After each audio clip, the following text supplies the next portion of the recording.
Ada setidaknya 4 regulasi baru di Liga 1 2022.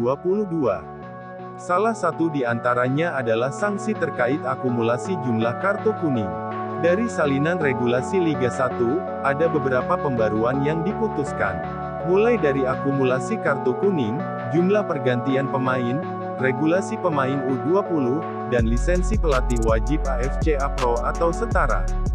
Soal akumulasi kartu, PT Liga Indonesia Baru (LIB) kini menetapkan pemain baru terkena mengenai aturan sanksi kartu kuning dan kartu merah yang diterima pemain, akan dibahas dalam artikel ini.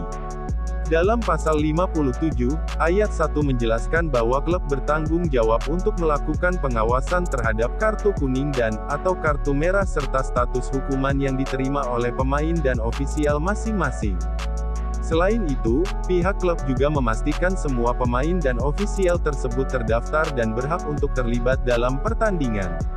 Masalah keberatan atau protes yang disampaikan setelah pertandingan berakhir, akan diabaikan. Untuk ayat 2, pihak klub wajib menyampaikan informasi terhadap pemain atau ofisial yang dihukum karena hukuman kartu atau hukuman disiplin dalam match coordination meeting.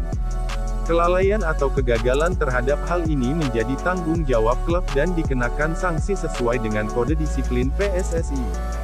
Sementara itu dalam ayat 3, jika pemain yang memperoleh akumulasi 4 kartu kuning dalam 4 pertandingan yang berbeda selama berlangsungnya Liga 1, tidak diperkenankan untuk bermain 1 kali pertandingan pada pertandingan berikutnya setelah akumulasi tersebut tercapai.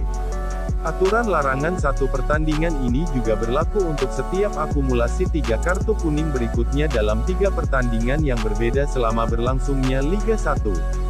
Adapun untuk ayat 4, jika pemain yang memperoleh akumulasi 2 kartu kuning dalam suatu pertandingan yang mengakibatkan pemain yang bersangkutan mendapat kartu merah tidak langsung, tidak diperkenankan untuk bermain 1 kali pertandingan pada pertandingan berikutnya. Untuk ayat 5, jika pemain yang memperoleh kartu merah langsung, tidak diperkenankan untuk bermain 1 kali pertandingan pada pertandingan berikutnya. Apabila terdapat indikasi bahwa tindakan indisipliner yang menghasilkan kartu merah tersebut dapat menghasilkan sanksi lebih berat berdasarkan kode disiplin PSSI, maka match komisioner wajib menyampaikan hal tersebut kepada Komite Disiplin PSSI. Kemudian untuk poin 6, jika pemain yang memperoleh kartu kuning dan kemudian mendapat kartu merah langsung pada pertandingan yang sama, tidak diperkenankan untuk bermain 1 kali pertandingan pada pertandingan berikutnya. Sementara itu, untuk denda sanksi yang terkena kartu kuning dan kartu merah mengalami kenaikan. Di mana, jika terdapat pemain yang terkena 4 akumulasi kartu kuning, maka harus membayar denda Rp5 juta. Angka itu lebih besar jika dibandingkan pada Liga 1 tahun 2021 sampai tahun 2022 yang hanya didenda Rp3 juta. Adapun untuk kartu merah juga sama mengalami kenaikan. Di mana, pemain yang mendapatkan kartu merah secara tidak langsung sebagaimana diatur dalam ayat 4 dikenakan denda sebesar Rp7 juta. Padahal, musim lalu hanya didenda Rp5 juta. Pemain yang memperoleh akumulasi 4 kartu kuning dalam 4 pertandingan yang berbeda selama berlangsungnya BRI Liga 1, tidak diperkenankan untuk bermain 1 kali pertandingan pada pertandingan berikutnya setelah akumulasi tersebut tercapai. Aturan larangan 1 pertandingan ini juga berlaku untuk setiap akumulasi 3 kartu kuning berikutnya dalam 3 pertandingan yang berbeda selama berlangsungnya BRI Liga 1, tulis pasal 57 ayat 3. Pemain yang mendapatkan kartu merah tidak langsung, sebagaimana diatur dalam ayat 4 pasal ini dikenakan denda sebesar Rp7 juta. Rp7 juta keterangan ayat 8. Pemain yang mendapatkan kartu merah langsung, sebagaimana diatur dalam ayat 5 pasal ini dikenakan denda sebesar Rp10 juta. Rp10 juta keterangan ayat 9. Kemudian soal pergantian pemain. Liga 1 2022 sudah menetapkan jumlah maksimal 5 pemain bisa diganti dalam 3 kesempatan. Hal ini sebenarnya sudah diterapkan musim lalu, hanya saat itu sifatnya percobaan di masa pandemi COVID-19.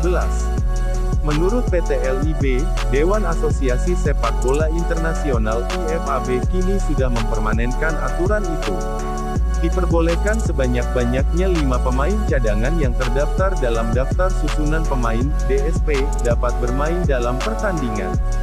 Dalam proses kesempatan waktu pergantian pemain, wasit cadangan harus menggunakan papan pergantian pemain di mana terdapat nomor di kedua sisinya, tulis pasal 10 ayat 3.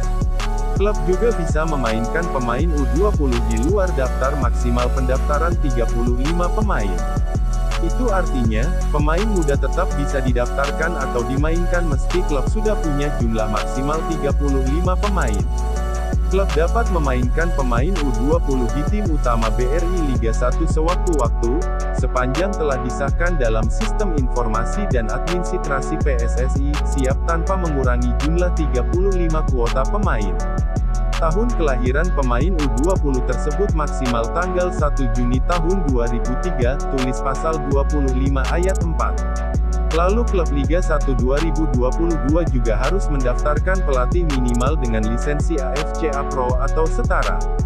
Sama seperti aturan pergantian pemain, aturan ini sebenarnya sudah diterapkan di Liga 1 2021. Hanya saja PT LIB kemudian merevisinya dan menurunkan lisensi pelatih ke AFCA atau setara. Beberapa klub tak bisa memenuhi aturan ini dengan alasan sedang situasi COVID-19 dan kursus lisensi pelatih pun tak diselenggarakan. Pelatih kepala, sekurang-kurangnya sertifikat AFC Pro Coaching, UEFA Pro License atau yang setara yang mendapatkan pengakuan dari AFC yang dibuktikan dengan dokumen RECC, Recognition of Experience and Current Competence, tulis pasal 33 ayat 2 DI.